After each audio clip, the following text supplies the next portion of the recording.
What's up guys, Bob for BP Fishing. Welcome to another episode of Spraying Sessions.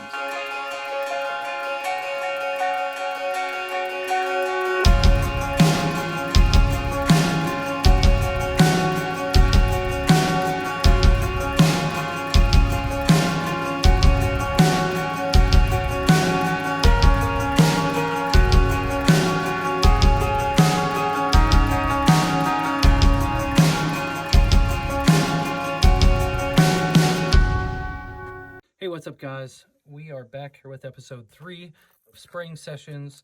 Today we're actually going to be doing 3 baits. I will fast forward through as much as I can for you guys so it's not 3 times as long. But today we're going to be focusing on making a craw pattern. This is the craw pattern that I do, and what we're going to do is we're going to make 3 of them. The biggest difference between the one in my hand right here and the 3 that are over there is this one is in a high gloss finish. We are going to make these 3 in a matte finish. We're going to be doing these 3, but I'm going to make it as fast as possible for you guys and show you how I knock out one of these craws. So let me start by saying that I learned how to make the craw pattern from a guy named Baker Builds. I believe it's link in the description below. So I'm kind of copying his same pattern. I'll probably just give a little more insight from a beginner's perspective. But I've changed up the color a little bit, just with the instead of a tangerine color or whatever he used, I'm using orange. I made some of my own stencils. So I have to give credit for him, because if it wasn't for him, I wouldn't know how to do this. My video is going to be somewhat like his, but like I said, from a different perspective. 1, because I'm a different person, and number 2, I'm way newer at it than he is. So what we're going to do first with all 3 of these is we're going to use the color sand. It's a transparent sand, which will give it that nice tan color. As you see on this box, you can see the nice tan color on the bottom.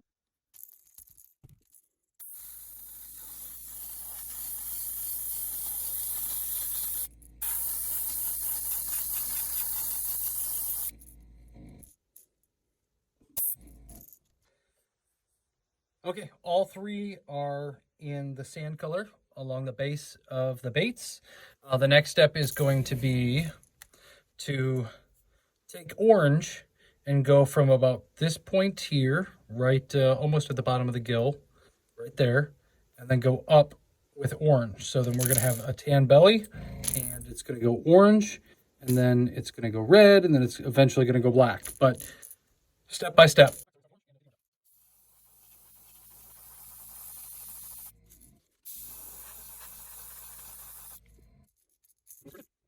All right, there you go. All 3 have the sand bottom and the orange. Now what we're going to do is go take the red and start blending the red up towards the top.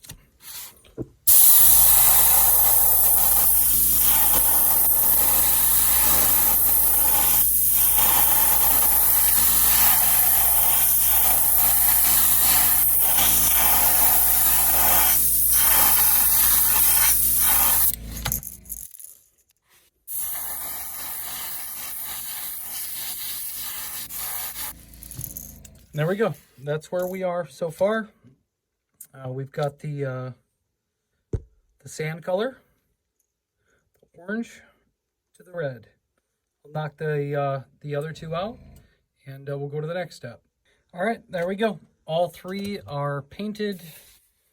They're all pretty much the same at this point. So they're all red now. What we're going to do is I'm going to heat set this real quick. And then we're going to take some black paint and kind of splatter it along the sides, along the bottom.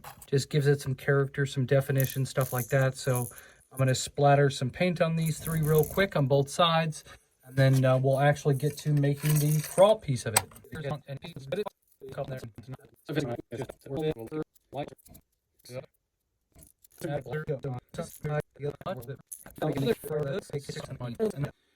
All right, everything is splattered with the dots all over them. This is more for kind of just little textures, stuff like that. Now the next step is to actually go and put the do the crawl pattern over all of these. So it's using a stencil like this that I cut out. We're basically going to go step by step and paint each individual piece, and I will show you guys that whole process on one of them all the way through, and then I will just fast forward through the rest of that. That way you guys don't have to sit there and watch it. All right, so the next two pieces are pretty much the most time-consuming parts of the craw. The first part is to actually go and spray the craw pattern on here. So to do this craw pattern, we basically need to take this stencil that I created, find the right angle that we like, which I typically go from the bill, right at the edge of the bill, and I go about halfway over this piece that is on the gill. So we're looking about right there.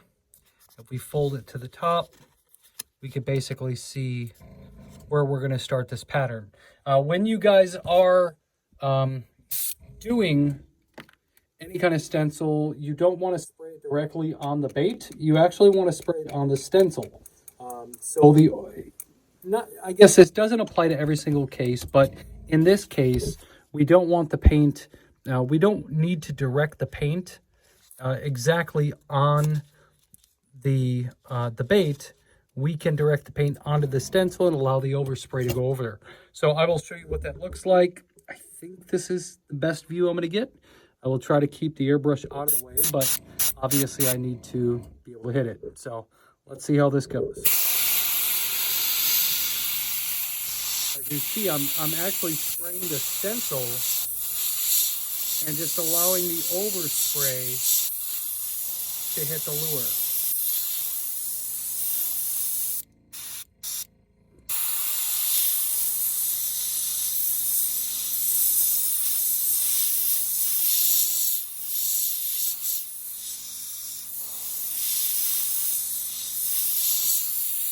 I want to get a pretty nice solid mark there. Nothing crazy, but that's the start of it right there. Okay, so now to do this next step, what we want to do is we want to go on the same angle, or maybe a slightly different angle, but usually I use that middle line that goes across the body as the spot for the second line. So basically we're just going to use that and go over the top again there. You see, now that'll be a little bit higher than this one, and that's what we want. So we want it to look like it's more of some layers than anything else. So we'll go just below the line there, curl it up, and that should be good.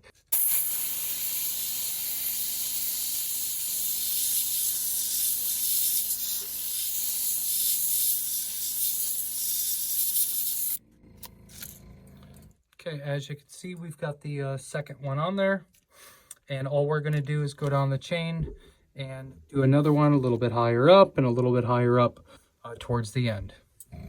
All right, there we go. So I completed the other side. Is it exactly perfect compared to the other side? No. Will you ever get it that perfect? Unless you use a 3D printed stencil or something like that, you'll never have it perfect. And that's okay. I mean, nothing in nature is absolutely perfect. All right, now we've got the what we consider the crawl pattern. The traditional crawl pattern along the sides, both sides looking good there. Meets up pretty well on the top, like I said before.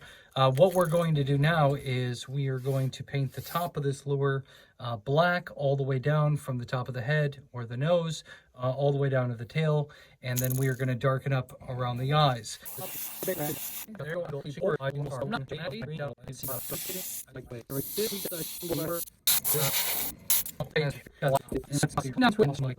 Okay, so technically they're not complete because we still have to do the underside. So as you see, they're not identical. They're never going to be identical. There's going to be slight variances, but that's what makes the bait's unique. All right, so this next step is to put the lines towards the bottom of the bait. take this out of the box again, but you can see here, I've got the lines towards the bottom of the bait. That's done again with another hand cut stencil. So I typically do 6 to 7 lines across the bottom. So we just really just start at the gills, the bottom of the gills here, and just airbrush a line. There